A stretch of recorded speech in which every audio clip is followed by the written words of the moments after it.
Hi everybody, welcome back to La La Land. I'm Ruby Amick, and today I'm going to be giving you a review of The False Prince. So, before I get into this, I hope everyone is staying safe, and what better way is there to spend your time than reading books? And I highly suggest this one.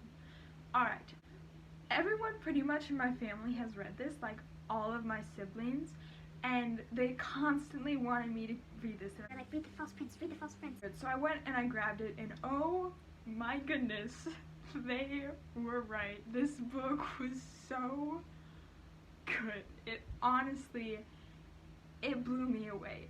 I read this book probably faster than I have ever read anything in my life, which is saying something, because it's actually, I know for a lot of you, this is not going to be a big book.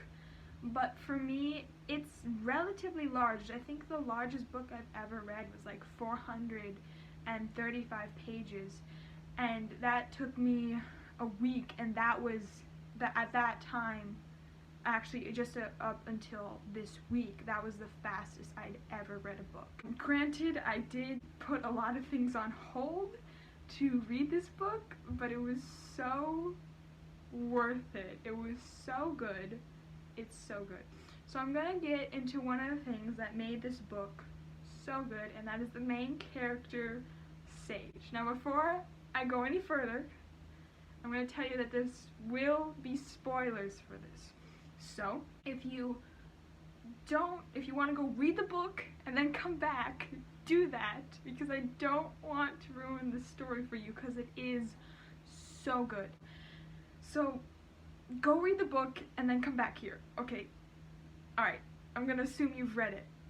If you haven't read it, go read it. Alright, so Sage is one of the things that made this book so great, because he is such an amazing character.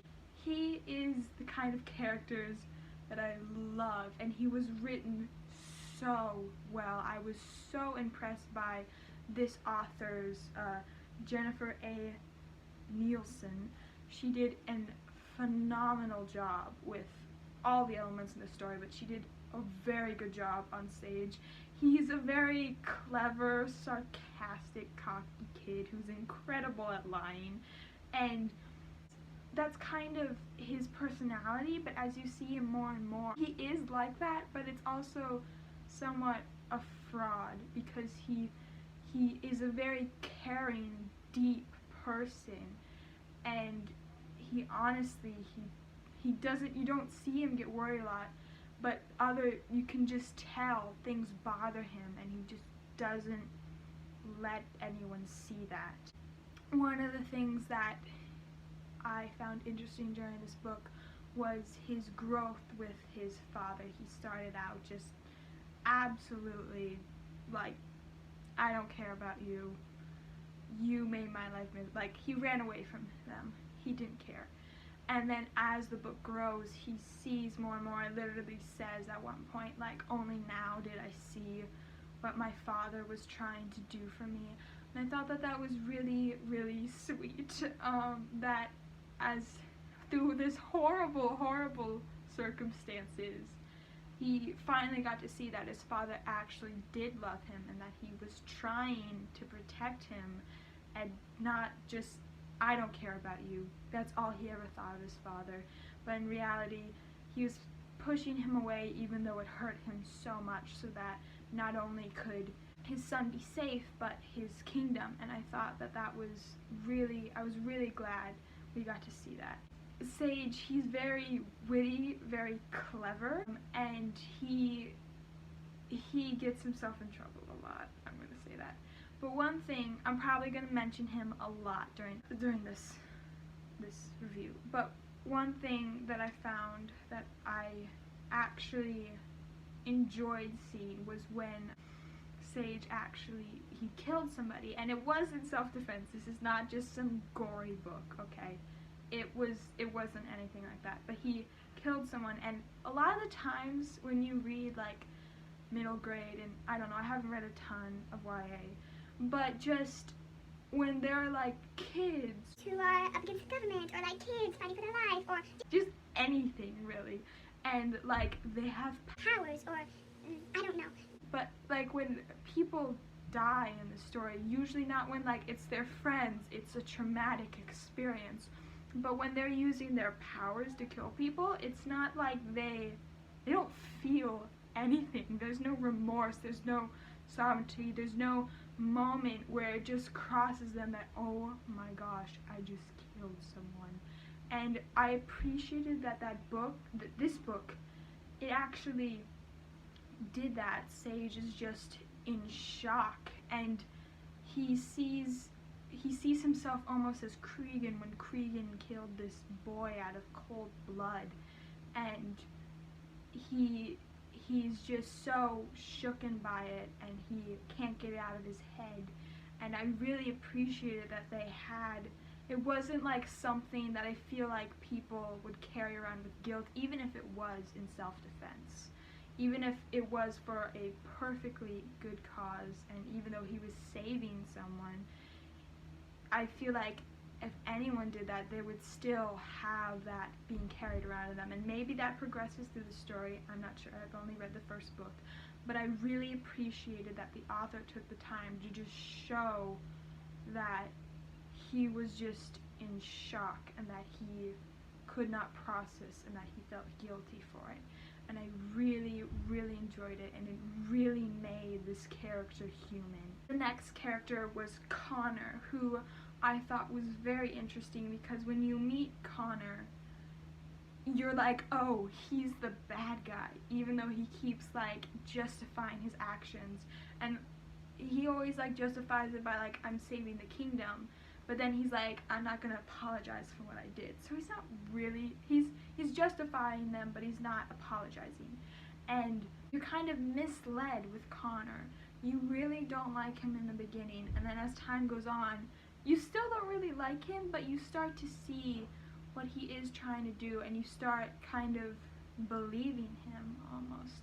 Not entirely, but you kind of start seeing where he's coming from, and then it switches again, and you're just like, oh my gosh, he is the evilest person ever.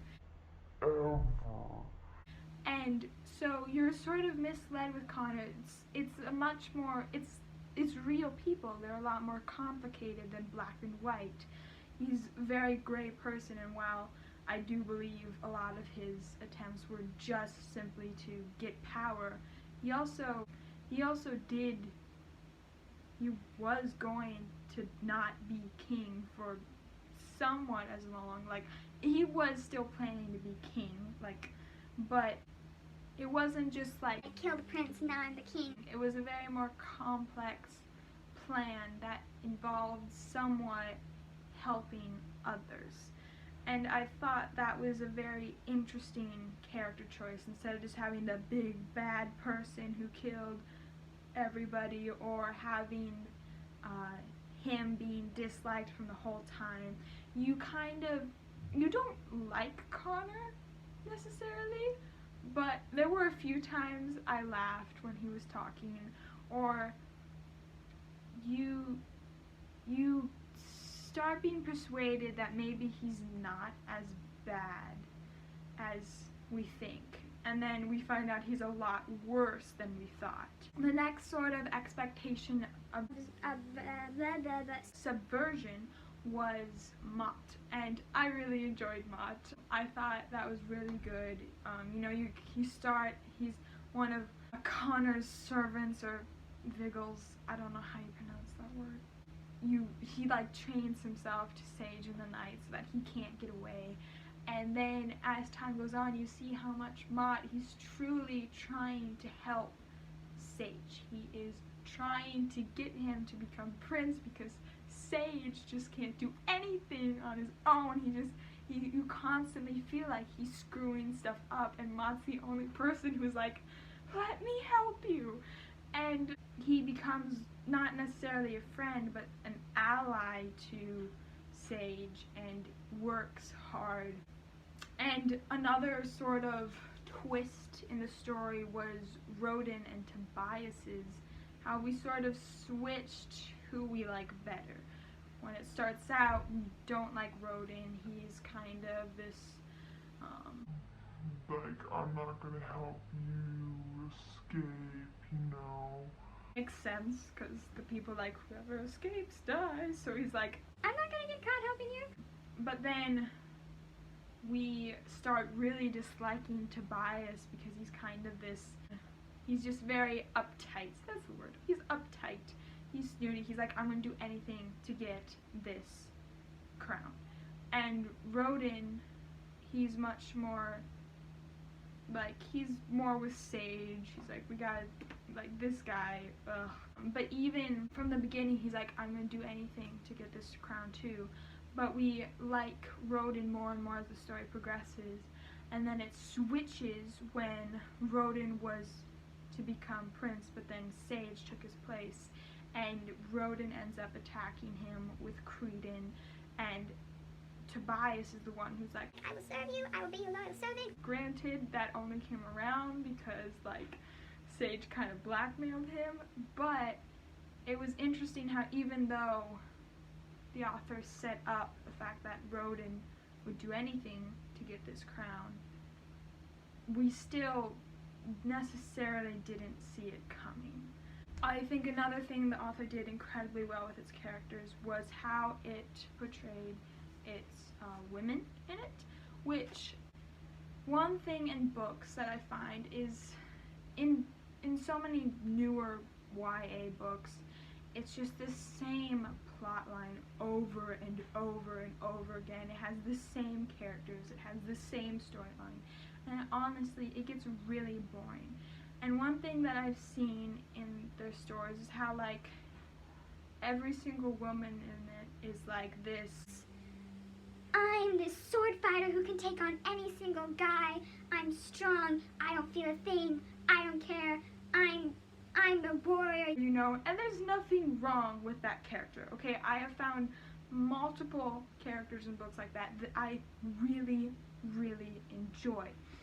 The problem is that most of the time these characters are not well written, and so it gets annoying because so many of the characters like that, they're not good. I really enjoyed how this author portrayed the different ways that people can be strong. Amarinda, I'm not quite sure. She was very strong.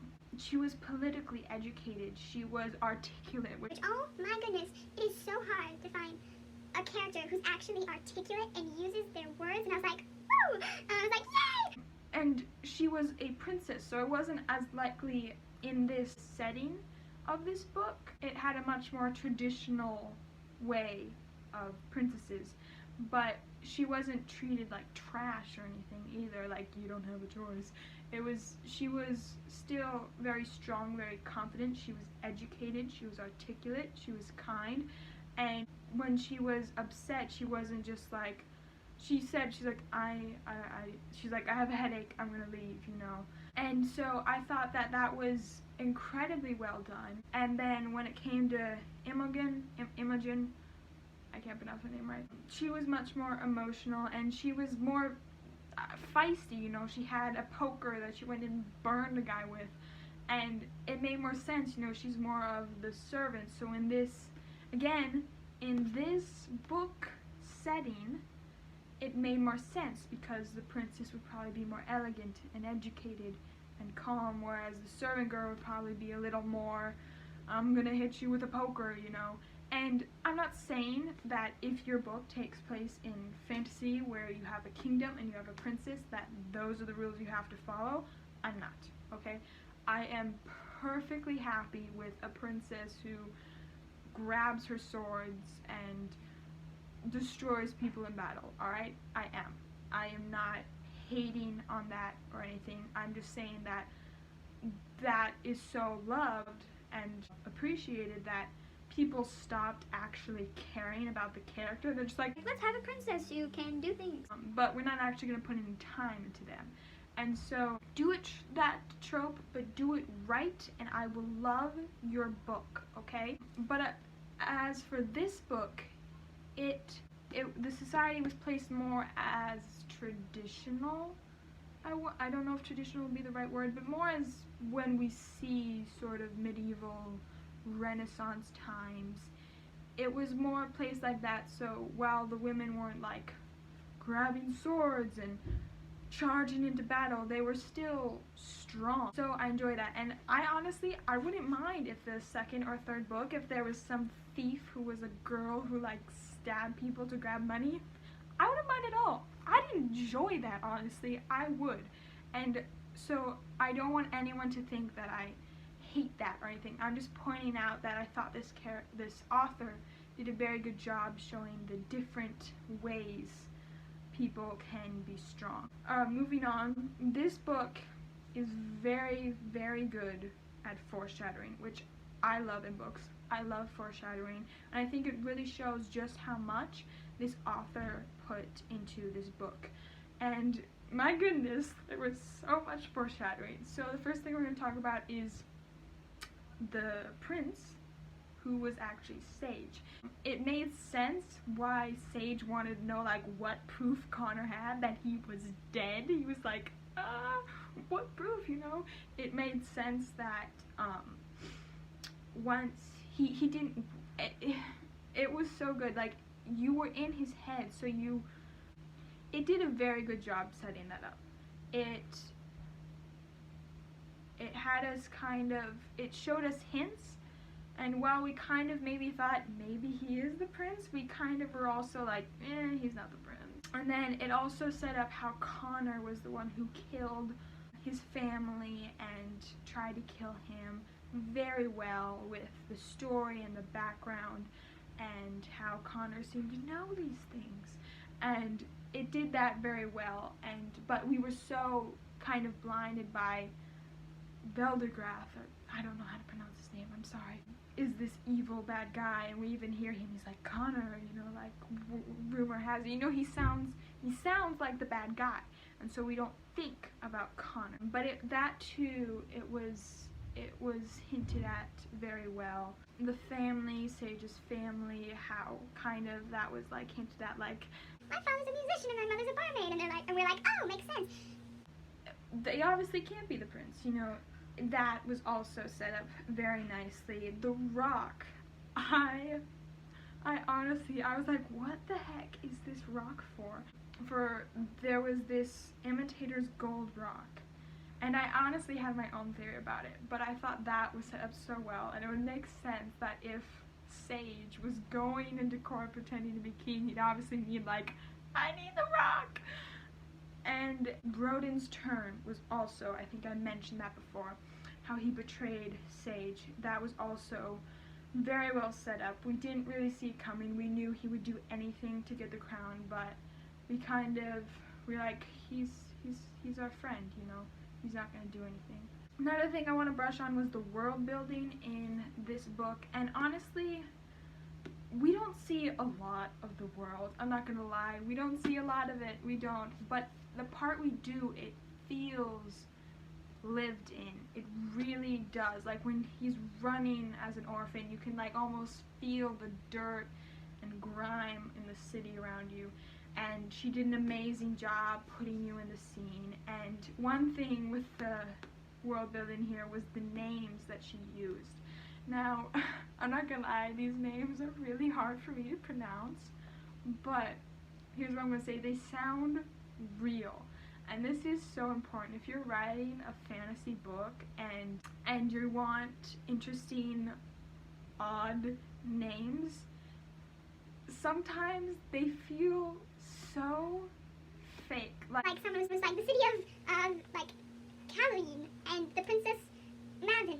Maven's not horribly odd. But you know, sometimes it just seems like the author just scrambled on the keyboard and was like, oh, that makes a name. You know, and these names and these places, they felt so real. Carthia, it felt real.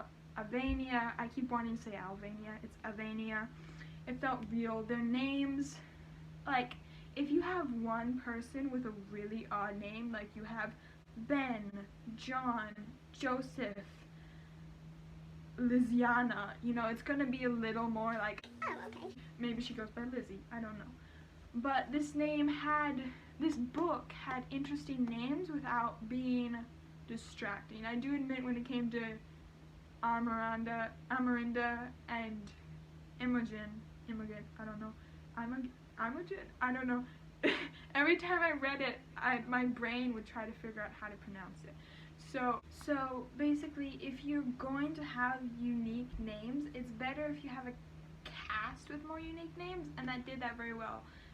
I'm not gonna, like, Sage, it's not a terribly odd name. It's kind of middle ground. Tobias, it's kind of middle ground. Rodin isn't a name you really ever hear.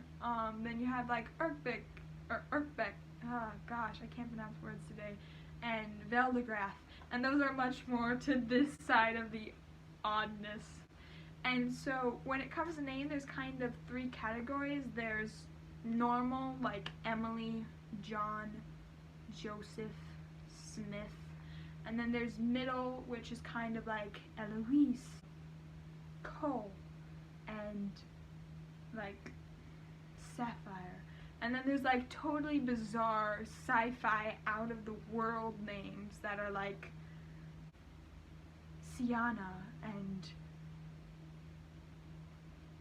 Veldegrath. Like, you know, there's like 3 cons. There's like the classics, the like not necessarily odd but less common, and the totally out of the world sort of names.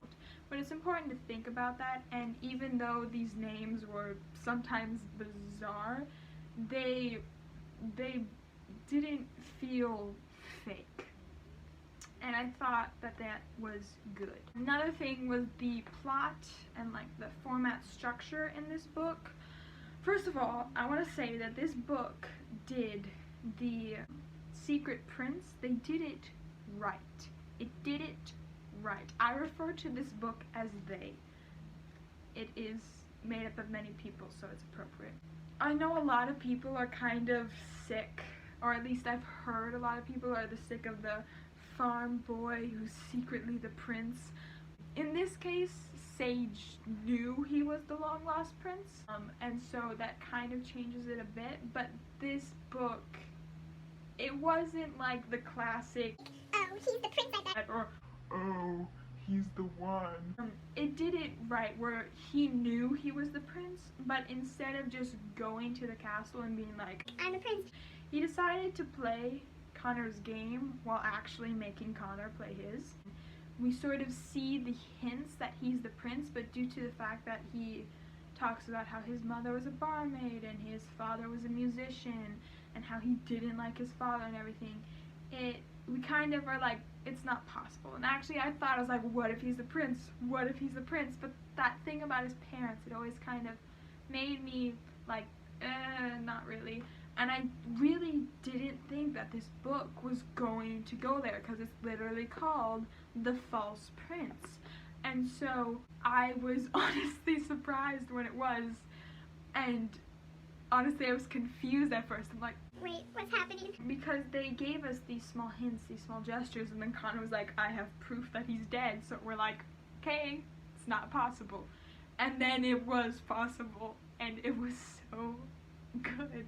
I loved the flashback chapter, the backstory chapter, and I think it was an excellent place to put it. It just divided the book in half, from when we're following this orphan who is trying to survive and become this false prince, to the prince trying to claim his throne. And I thought that was so well done. And really, I enjoyed how when we were reading this book, the first half we see the hints, we speculate, we theorize, but really we don't know. And so we were in the dark with everybody else. Even though we were inside Sage's head, it was actually like we were still in the dark. Like, he disappeared on the rooftop, we wouldn't know what he was doing. He always said he had a plan, sort of, and it seemed like he did, but then he'd do something stupid and we'd all be like, What are you doing? and then when we switched, now knowing he's Prince Jared, Jaren. I call him Jaren. If you want to say Jaren, that's fine. But when we discover he's actually Jaren, then we really see the plan in his head, and we see just how clever he is, and it's almost like now we see the things he was hiding from us, and I thought that was just so smart. My experience with this book, I had a blast. It was honestly a very funny book. It doesn't seem funny because it kind of does have at times a slightly more serious tone, because the plot, it's a very serious plot with very serious stakes. But honestly, I loved Sage. He was so sarcastic and he made me laugh even in the worst moments. And even though one thing I really don't like in books is when you get so invested in them that they do something and you cringe. And there were so many times in this book where that happened, but they had a reason for it. And you saw why. So many times there'll just be this pointless scene where you're like, why are you doing that? But these had reasons, they had plans, they were for purpose, and I enjoyed that a lot. And honestly, they didn't matter that much. It wasn't that hard to read through them. This was an amazing book, and it's a very original story. I know there's a lot of stories out there where it's like the long lost prince returns home, but this was it felt very original, very new, very fresh. It had a lot of expectation subversion, especially when it came to Sage being the real prince. I kind of wished he would have been kind of the orphan from Avania, just because it would have been very interesting in future books when he was king, if at one point he had to go to war with his own country and he had to choose my country or the country I rule. I think that would have been very interesting, but I am not upset with the way this ended in any way. And Sage, I'm going back to Sage now, he was just such an amazing character. He fully disguised himself as Sage, and then you felt like he had to now like pretend to be Jaren, and at a point where he didn't know who he was, because he was Juron, and then he had to become Sage, and then it was almost like he had to become Juron, but not he was no longer Juron. He didn't know who he was, he didn't know what he was. He was caught in between being an orphan and being a prince, and he didn't know which person he was. He even like goes as far as to like insult himself, like that was a stupid thing the prince did. And at one point you could almost look at it being more of a he's learned from his lessons, but in reality it's just thickening just how well he is going to play this part. And I really wish we could have almost been in his head as Juron the whole time, because I would have loved to hear his inner thoughts when he found out that he had to play himself as the false prince. He had to pretend to be himself. Like, you see him be like, this is crazier than I ever thought, but just the absolute like mental just explosion that must have gone off in his head would have been hilarious to read. But I think I really enjoyed the way that the author had our relationship with Sage. And for me, what I thought was so interesting about this was I really enjoyed the Fool's Gold Rock. It was almost like the symbol of this book. Something so bright, something so shiny, something that seems so rich, but really it's just a fake. And it's kind of the symbol of this book. There were supposed to be these princes, these powerful people, but really they're all frauds. And so I really, really enjoyed that sort of symbolism in the book. And this book, it's very fast-paced, it's extremely exciting, It's got kind of a mystery adventure theme to it. It does have, it's serious, but never to a point where it drags you down. And I don't want to say that it's serious, because it's like, the plot is serious, the stakes are serious, but the book itself is not serious.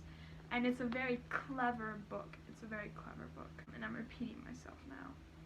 And just looking back on it, you can see how much was, like, Sage was actually doing as Duran. Like, he didn't want to be king. He made that very clear. But yet he was the prince. And you kind of see that he had so many chances to escape, and he could have, but he knew that he knew that he couldn't. And he knew that this was one of the only ways he could get to the throne. And not because he wanted it, but he was doing this for his kingdom, not for himself. The subtle sacrifice he made, even though it's like, you're king, what kind of sacrifice is that? It was just all very, very good, extremely well written, an original story, there's amazing characters, exciting, and it's actually, I use the word page turner, and I actually discovered that it's actually described as a page turner by the New York Times Book Review. So, if you don't trust me, trust them. I could not stop reading this book. It was so addictive. I just kept coming back and reading it, where I read this book in like a few days, like 2 or 3, and it was so worth it. It was so good. There were so many things that happened, even though it was a small amount of time. And like with my last review, the climax of this book, it wasn't like some giant war or some standoff between 2 people. It was just he needed to get to the throne room so he could become king, and there was obstacles in his way and everything. And it ends with him knowing that there's going to be a war. And it was so good. It was so good. I really, really enjoyed it. I am going to give this book, I want to say 5 stars. I'm giving it 5 stars. This is a 5-star book. It's incredible. It's amazing. It's got amazing characters. It's got amazing plot. It's got amazing everything. It's so good. Go read it now. Go to your library, go to Audible, go to a bookstore. I don't care. Just go find it and go read it. Although you already should have read it because I gave away a ton of stuff. So, I really hope I didn't ruin this book for you because it is so good. Thank you for watching. Comment below, subscribe, and ring the little bell so you can watch more of my videos, because I mean, who wouldn't want to watch more of me? Go read this book.